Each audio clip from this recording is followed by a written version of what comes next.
Saudara Peggy Setiawan mengaku siap membantu kasus kematian Vina dan Eki di Cirebon, Jawa Barat.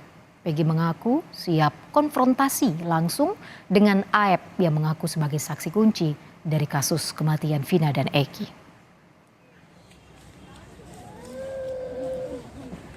Peggy menegaskan Aep telah bohong di persidangan dengan menyebut Peggy berada di lokasi kejadian saat kematian Vina dan Eki. Seperti yang disebut saksi lain, Peggy Setiawan sedang bekerja di Bandung ketika kasus ini terjadi.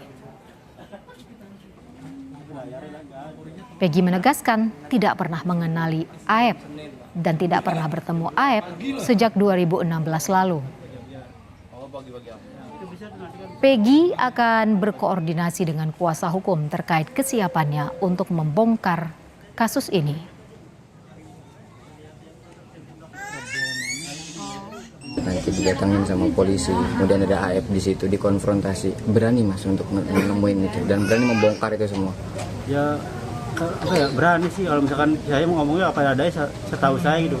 Misalkan membongkar itu kan karena saya nggak tahu apa-apa dan nggak kenal sama si AF, ya saya serahkan kuasa hukum aja. Jadi membongkar dengan cara yang saya tahu aja. Misalkan contoh pernyataan AF kan yang menyudutkan saya kan bakal jawab pertanyaan itu, kan bakal menepi sana.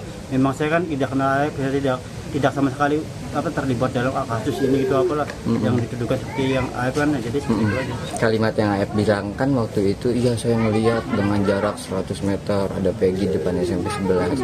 Itu betul atau salah total atau hanya kebohongan AF aja? Itu salah total, hanya kebohongan aja sih. Mereka ya itu logiknya gimana? Saya ada di Bandung malam itu kok bisa ada di sini kan, saya saksi juga ada udah bondol. Ada Bang Yasin kan punya rumah di sana. Dan memang bondol itu memang dia lagi di Bandung ya? Di Bandung kerja bareng itu, kerja bareng sama kami.